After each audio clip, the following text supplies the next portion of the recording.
자, 우리 다 같이 사도신경으로 신앙 고백하겠습니다. 전능하사 천지를 만드신 하나님 아버지를 내가 믿사오며 그 외아들 우리 주 예수 그리스도를 믿사오니 이는 성령으로 잉태하사 동정녀 마리아에게 나시고 본디오 빌라도에게 고난을 받으사 십자가에 못 박혀 죽으시고 장사한 지 사흘 만에 죽은 자 가운데서 다시 살아나시며 하늘에 오르사 전능하신 하나님 우편에 앉아 계시다가 저리로서 사한 자와 죽은 자를 심판하러 오시리라. 성령을 믿사오며 거룩한 공예와 성도가 서로 교통하는 것과 죄를 사하여 주시는 것과 몸이 다시 사는 것과 영원히 사는 것을 믿사옵나이다. 아멘. 찬송가 260장 우리를 죄에서 구하시려 함께 찬송하겠습니다.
오늘 우리에게 주시는 하나님의 말씀은 스가랴 8장 14절부터 마지막 23절까지 말씀입니다.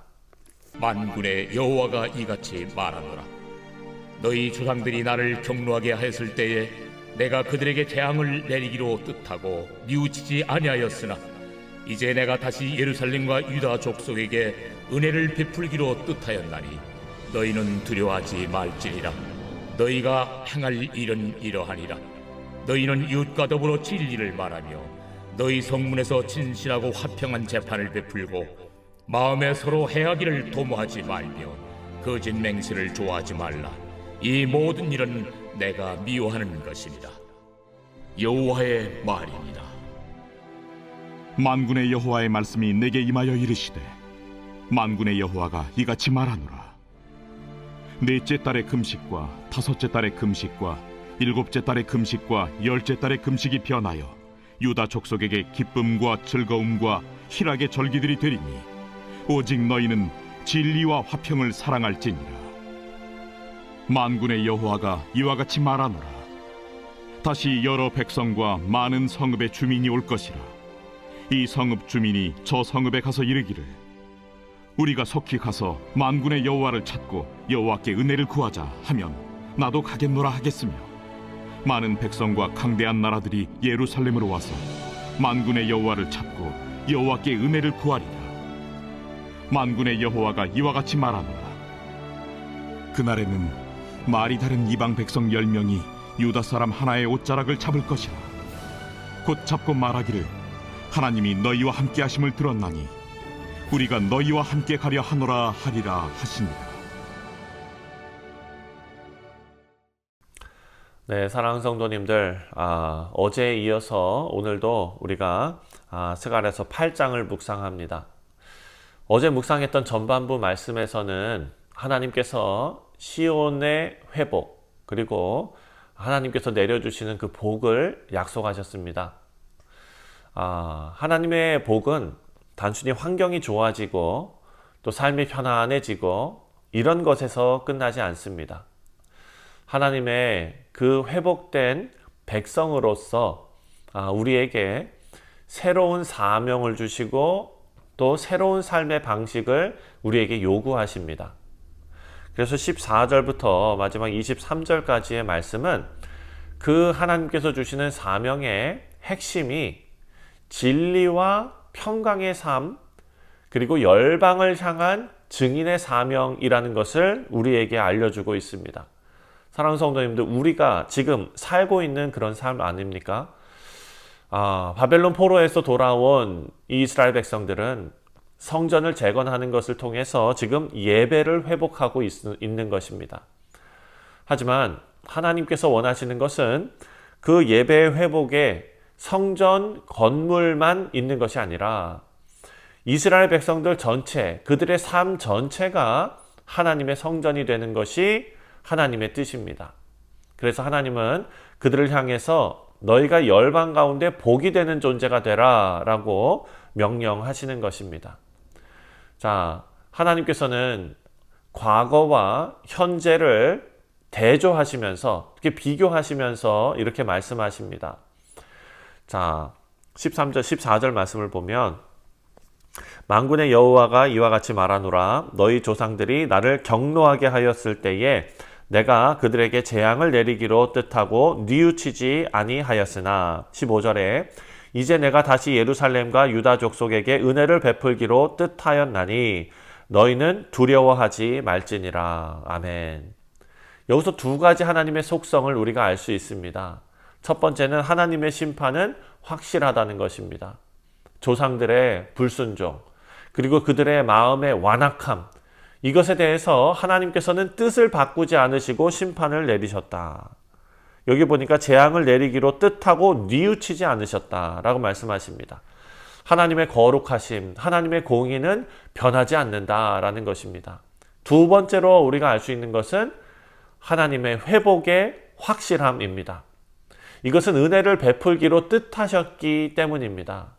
마찬가지로 하나님의 회복을 하나님께서 결정하시고 뜻하셨다면 하나님께서는 그것을 반드시 이루신다.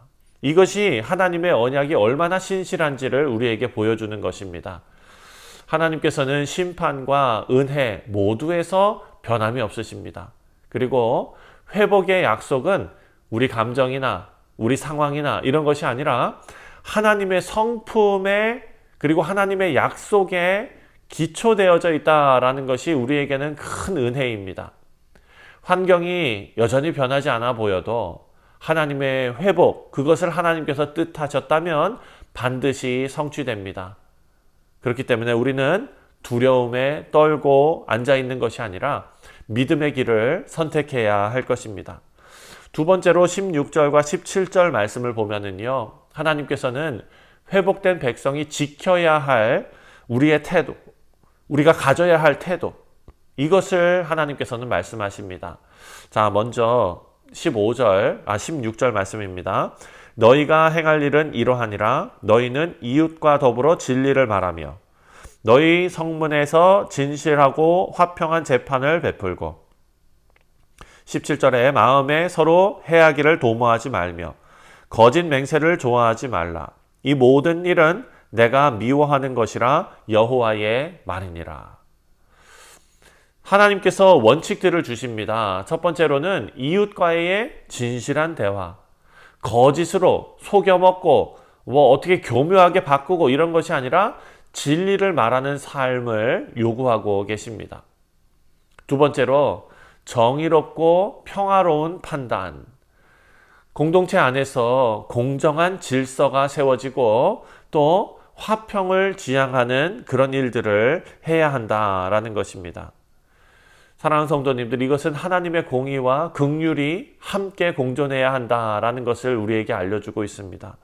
세 번째로는 우리 마음으로 악을 품지 말라라고 말씀하십니다. 겉으로는 신앙생활 잘하는 것처럼, 그리고 겉으로는 교회 생활도 잘하는 것처럼, 하지만 겉으로 평화를 가장하는 것이 아니라 마음속 깊은 곳에서부터 서로 배려하고 우리 이웃을 해하려는 생각을 다 버리고 서로 사랑하고 배려하라. 마음으로 악을 품지 말라라고 말씀하십니다. 그리고 마지막으로 거짓 맹세하지 말라. 하나님의 이름을 도구로 삼아서 거짓 합리화하지 말라, 이것입니다.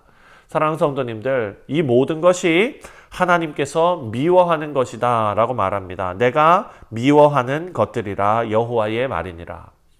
하나님께서 미워하시는 것을 미워하는 것이 거룩한 삶의 시작일 것입니다. 우리 사랑하는 성도님들, 우리 모두는 이 모든 것들을 구체적인 삶의 방식이 하나님을 기쁘시게 한다는 것을 꼭 잊지 말아야 합니다. 하나님의 회복은 반드시 관계의 회복과 정의의 실천으로 나타나야 한다라는 것을 우리에게 말씀하고 있습니다.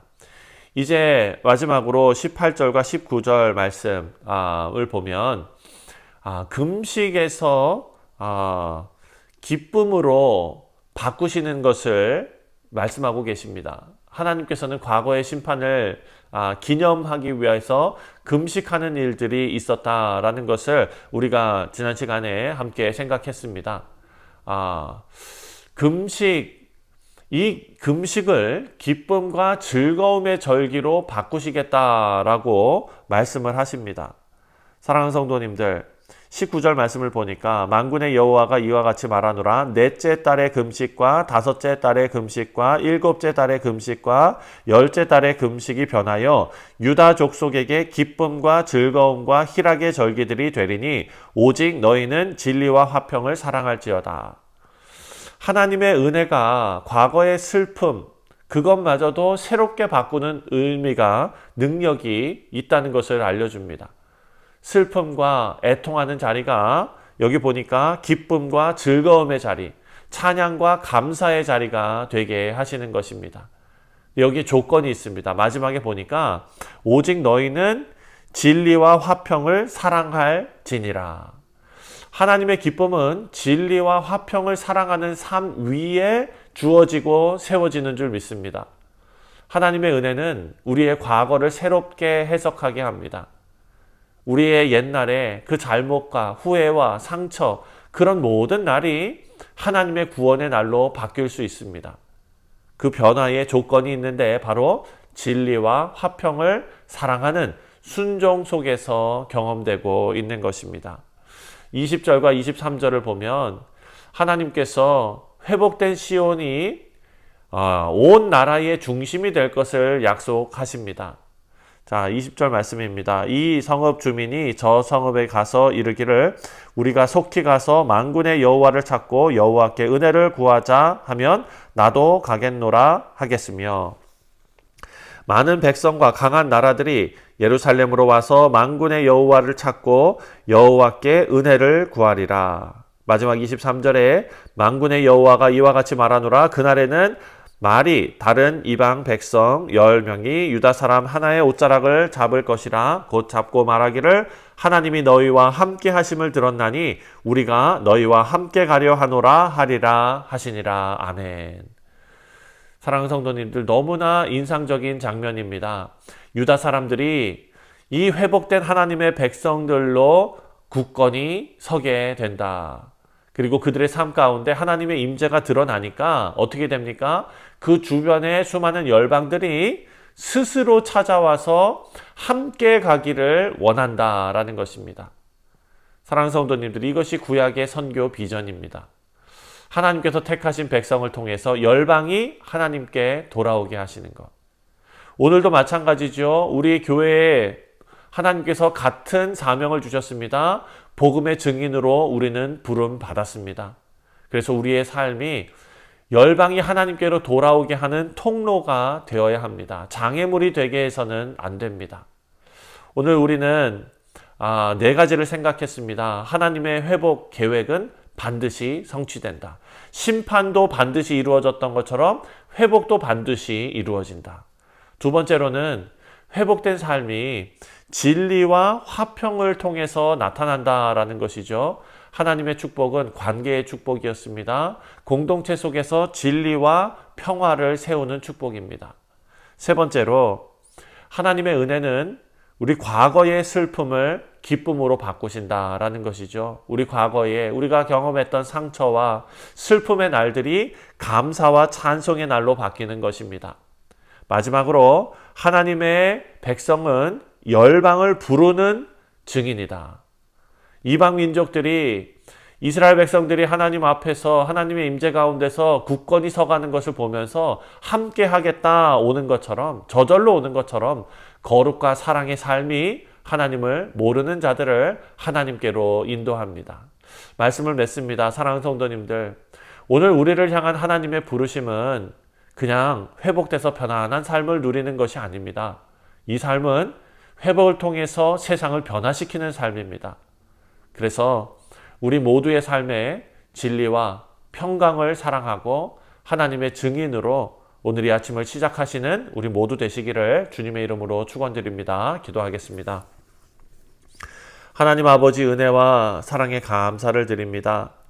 우리가 그저 구원받아 그저 지금 우리가 살고 있는 곳에서 편안한 삶을, 걱정 없는 삶을 누리는 것, 그것에 안주하는 것이 아니라 아버지여, 환난과 핍박과 풍랑 속에서도 하나님께서 우리에게 맡겨주신 아버지 증인의 삶, 복음을 증거하고 빛을 발하는 삶, 하나님 앞에 순종하고 정의와 평강과 진리를 추구하는 그런 놀라운 능력의 삶을 살게 하여 주옵소서. 감사드리오며 예수님의 이름으로 기도하옵나이다. 아멘. 하늘에 계신 우리 아버지여, 이름이 거룩히 여김을 받으시오며 나라가 임하시오며 뜻이 하늘에서 이루어진 것 같이 땅에서도 이루어지이다. 오늘 우리에게 일용할 양식을 주시옵고 우리가 우리에게 죄 지은 자를 사하여 준 것 같이 우리 죄를 사하여 주시옵고 우리를 시험에 들게 하지 마시옵고 다만 악에서 구하시옵소서. 나라와 권세와 영광이 아버지께 영원히 있사옵나이다. 아멘. 네, 사랑하는 성도님들, 오늘은 목요일입니다. 우리 사랑하는 성도들을 함께 신앙생활하는 교우들을 위해서 기도하는 날입니다. 우리 성도들의 사업과 직장과 학업과 가정과 그리고 건강을 위해서 함께 기도해 주시고, 특별히 오늘 우리 자녀들 수련회 잘 마치고 돌아옵니다. 오는 길 안전하게 지켜주시도록, 그리고 잘 받은 은혜 돌아와서 다 쏟아버리는 일이 없도록 그 신앙을 잘 유지해 나갈 수 있도록 위해서 기도해 주시기를 바랍니다. 다 같이 기도합니다.